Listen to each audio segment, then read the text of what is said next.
So Sripati కుటుంబం ఒక్క నిమిషం దిలీప్ గారు, ఇప్పుడు మీరు చెప్పేది ఏంటంటే శ్రీపతి కుటుంబం ఎవరైతే నిన్న మా ఇల్లు కూల్చారు అని చెప్పేసి శ్రీపతి భానుమూర్తి గారు, శ్రీపతి విజయ్ గారు వాళ్ళు ఎవరైతే ఉన్నారో వాళ్ళ చేత వీళ్ళు కొనిపించారు. ఓకే, ఇష్యూలో ఉన్నటువంటి స్థలాన్ని కొనిపించారు. వీళ్ళు కొబ్బరి తోటలో అద్దెకొచ్చారు. ఓకే, వీళ్ళు ఇక్కడ కొబ్బరి తోటలో స్థానిక ఓటర్లు కాదు, గోపాలపాలెం అనే గ్రామం నుంచి ఆయన కష్టపడి రోడ్డు గోలు పని చేసుకుంటా ఆయన ఉండేవాడు ఇక్కడ అద్దుకున్నాడు కొబ్బరి తోటలో. ఓకే, అద్దుకుంటూ ఇది బాగుందని చెప్పేసి వాళ్ళందరూ నాకు చెప్తే ఈయన కొనుక్కున్నాడు. ఓకే, వాళ్ళకి ప్లాన్ ఇప్పించాం, ఇదిగోండి చూసుకోండి మీకు ప్లాన్ ఇప్పించాం అని చెప్పేసి. ఇందులో టెక్నికల్ ఎవరికి అవగాహన లేక మోసపోయారు. 378/1 లో ప్లాన్లు ఇచ్చారు. వీళ్ళకంత నాలెడ్జ్ ఉంటుంది సామాన్య మానవులకి. ఓకే, ఎవరికైనా సరే లైసెన్స్ చదివే ప్లానర్స్ కానీ డాక్యుమెంట్ రైటర్స్ కానీ వీళ్ళు చేసిన మోసం అర్థం అవుతుంది. మామూలు వ్యక్తికి ఒక ప్లాన్ ఇచ్చారు మున్సిపాలిటీ వాళ్ళు అంటున్నారు తప్ప ఏ రకంగా మోసపోయి ఎవరికి అర్థం కాల.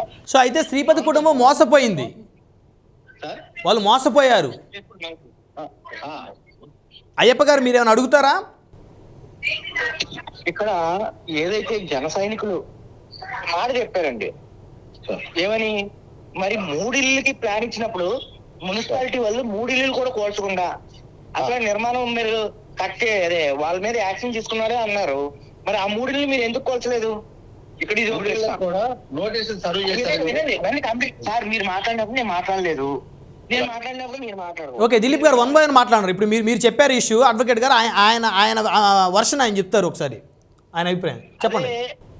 జన సైనికుడు బాధితుడు ఎవరైతే తన ఇల్లు పోగొట్టుకున్నటువంటి జన సైనికుడు ఎవరైతే ఉన్నారో మీ కొల్లు రవీంద్ర గారు కూడా మున్సిపాలిటీ వారి పర్మిషన్ లేకుండా అనాథరైజ్డ్ కన్స్ట్రక్షన్ చేశారని ఆ బిల్డింగ్ తో సహా చెప్పినప్పుడు మీరెందుకు ఇమీడియట్ గా దాన్ని ఎందుకు కోల్చలేదు అనేది అతని ప్రశ్న.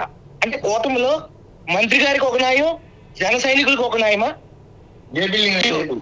వినండి, ఆయన చెప్పారు మీకు ఆ బిల్డింగ్ కూడా మచిలీపట్నంలో మీ కొల్లు రవీంద్ర గారు అనాథరైజ్ గా కడితే దాని మీద మీడియా మీటింగ్ లో ఆయన వచ్చి నేను ఫైన్ తో కట్టుకుంటాను, నేను ప్లానింగ్ లేకపోతే ఇప్పుడు ఏమవుతుంది, నేను ఫైన్ వేసి కట్టుకుంటానని చెప్పారు. మరి ఈయన కూడా ప్లానింగ్ ఉందా లేదా? ఫస్ట్ అనాథరైజ్డ్ గా సబ్ రిజిస్టర్ ఆఫీస్ లో 1908 రిజిస్ట్రేషన్ యాక్ట్ సెక్షన్ 82, 83, 84 ప్రకారం అది ఇల్లీగల్ గా రిజిస్ట్రేషన్ చేసినప్పుడు సబ్ రిజిస్టర్ మీద మీరు ఏమైనా యాక్షన్ తీసుకున్నారా? మన ప్రభుత్వం వచ్చిన తర్వాత ఎందుకు తీసుకోలేదు?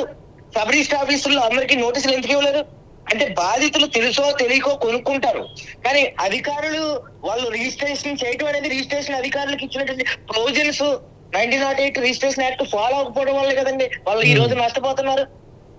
వాళ్ళ మీద ఏమైనా యాక్షన్ తీసుకున్నారా? మున్సిపాలిటీ చైర్మన్ మీద ఏమైనా యాక్షన్ తీసుకున్నారా? మున్సిపాలిటీ కమిషనర్ మీద ఏమైనా యాక్షన్ తీసుకున్నారా? అసలు 700 కట్టడాలు మున్సిపాలిటీలో 700 కట్టడాలు బిల్డింగ్లు రూల్స్ పాటించకుండా డిటిటిసిపి లేఅవుట్ లేకుండా ఎన్నో కట్టడాలు కట్టారని చెప్పి మచిలీపట్నంలో రైట్ టు ఇన్ఫర్మేషన్ యాక్ట్ ద్వారా అక్కడ స్థానికంగా ఉండేటువంటి జన సైనికులు అందరూ కూడా దాని ఇన్ఫర్మేషన్ తీసుకుంటే అన్నిటి మీద వెళ్లకుండా కావాలని ఈ ఒక్క బిల్డింగ్ మీద మీరు పెట్టడం, పోనీ పెనాల్టీ వేసి కట్టించుకోవచ్చు కదండి.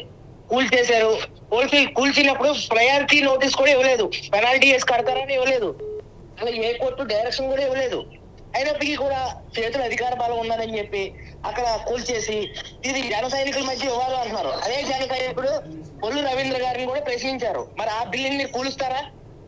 ఆ బిల్డింగ్ మీరు సాయంత్రానికి కూల్చేస్తారా? కొల్లు రవీంద్ర గారు పర్మిషన్ లేకుండా ప్లాన్ లేకుండా కట్టుకున్నాయి ఆ బిల్డింగ్ ఆయనే చెప్పాడు కదా, నేను వీడియోలో కూడా కొల్లు రవీంద్ర గారు కూడా చెప్పారుగా, మరి మీరు కూల్చేస్తారో చెప్పండి. ఓకే, అలాగండి ఇవ్వనండి. ఆయన ఒక ఛానల్ కూడా పెట్టుకున్నారు, వైకే న్యూస్ ఛానల్. దానికి మున్సిపాలిటీ యొక్క ప్రకటన బోర్డు లేకుండా ఒక మున్సిపాలిటీ పరిధిలో విజయవాడ నగర పాలక సంస్థ యొక్క మున్సిపాలిటీ ట్యాక్స్ కార్డు పెట్టలేదు ఆయన. అది మీకు తెలుసా? మీ దృష్టికి వచ్చిందా? ఎవరైనా సరే ఒక బోర్డు ప్రకటనల మీద కూడా మున్సిపాలిటీ వారికి కట్టాలి ఆ ఛానల్ మీద. ఆయన ప్రకటనల బోర్డు మీద కూడా ఆయన కట్టట్లేదు. మరి దాని మీద మీరు ఏం చెప్తారు? అంటే అధికారం ఉంటే ఒకటి, అధికారం లేకపోతే మరొకటి. మనం అది వివాదాస్పదం ల్యాండే, అది పర్మిషన్ ఇవ్వటం అందరికీ ఒకేనా ఉన్నదిగా. మచిలీపట్నం మున్సిపాలిటీలో 700 ఇళ్ళకి ప్లాన్ లేనప్పుడు 700 నోటీసులు ఇచ్చారా? అన్ని కూల్చేశారా? ఎన్ని డిటిసిపి లేఅవుట్ లేకుండా ఎన్ని వివాదాస్పద ల్యాండ్లు ఉన్నాయి, ఎన్ని కూల్చారు? ఇప్పుడు వరకు శ్వేతపత్రం విడుదల చేయమని కోరుతున్నాం అండి. ఇక్కడ అయ్యప్ప గారు ఇంకొక విషయం, అయ్యప్ప గారు ఇప్పుడు దిలీప్ గారు ఏం చెప్తున్నారంటే ఎవరైతే ఇప్పుడు శ్రీపతి కుటుంబం మోసపోయింది, వాళ్ళు కొనుక్కున్నారు, అక్కడ కార్పొరేటర్ కొనిపించాడు వాళ్ళతోటి, పేర్నాని గారి వ్యక్తులకు సంబంధించి మేము చూసుకుంటామని చెప్పేసి వాళ్ళు మోసపోయిన మాట వాస్తవాన్ని అని చెప్తున్నారు. అదేవిధంగా ఆ స్థలము సంబంధించిన ఓనర్లు కూడా వాళ్ళు కూడా జనసేన కుటుంబమే, వాళ్ళు కూడా పవన్ కళ్యాణ్ గారికి వీరాభిమానులు. సో పార్టీ ఆఫీస్తో కూడా వాళ్ళకి మంచి సంబంధాలు ఉన్నాయనేది ఇప్పుడు వీరు చెప్తున్నారు. దిలీప్ గారు అంతేనా? దిలీప్ గారు అవును సార్, రత్నం గారు కూడా వీళ్ళు కంప్లైంట్ చేశారు. అవునండి, అవును.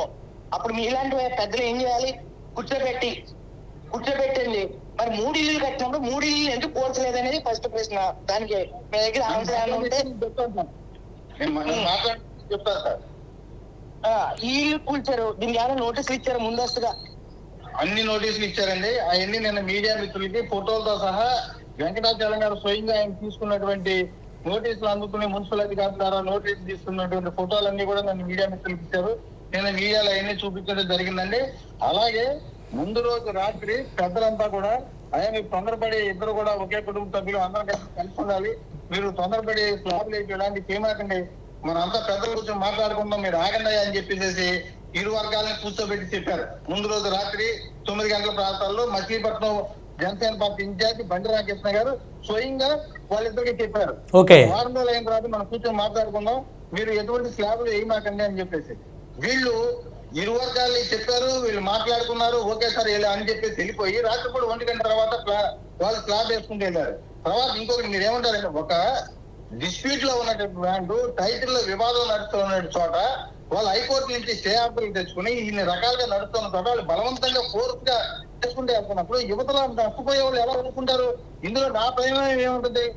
ఇప్పుడు కొల్లు రవీంద్ర గారు సొంత స్థలంలో కట్టుకుంటే ఆయన ఫైనేజ్ కట్టుకుంటా అన్నాడు. అక్కడ ల్యాండ్ మీద ఇంకెవరో కూడా అభ్యంతరం పెట్టలా. దీనికి దానికి సంబంధం లేదు. ఇప్పుడు ఇక్కడ ఇష్యూ మంత్రి గారు పర్మిషన్ తీసుకోవాలా లేదా? మంత్రి గారి పర్మిషన్ లేకుండా ఇక్కడ ఇల్లీగల్ గా ఇప్పుడు అయ్యప్ప గారు ఇక్కడ ఒక విషయం. అయ్యప్ప గారు ఇప్పుడు దిలీప్ గారు ఏమన్నారంటే, మంత్రి గారు ఆయన సొంత స్థలంలో కట్టుకున్నారు. పార్టీ వాళ్ళు తప్ప మీరు మంత్రి గారికి తీసుకొచ్చేసి దీంట్లో పెట్టి మాట్లాడతారంటే, ఇక్కడ మున్సిపల్ కమిషనర్ గారు మున్సిపాలిటీ సార్ మీరు అలా కదండి. మంత్రి గారికి రూలు ప్రొవిజన్స్ ఏమున్నాయి? మున్సిపాలిటీ పర్మిషన్ లేకపోతే ఎటువంటి బిల్డింగ్ అయినా సరే వాళ్ళు డిస్మాండిల్ చేసే అధికారం మున్సిపాలిటీ ట్యాక్స్ లో ఉన్నది. అంటే మంత్రి గారు ఫైనేజ్ కడతారు, వాళ్ళకి పర్మిషన్ లేదని చెప్పి మీరు కొట్టేశారు. మరి పర్మిషన్ లేనటువంటి ఇక్కడ పర్మిషన్ గురించి మాట్లాడతాం. వివాదాలు తర్వాత అండి.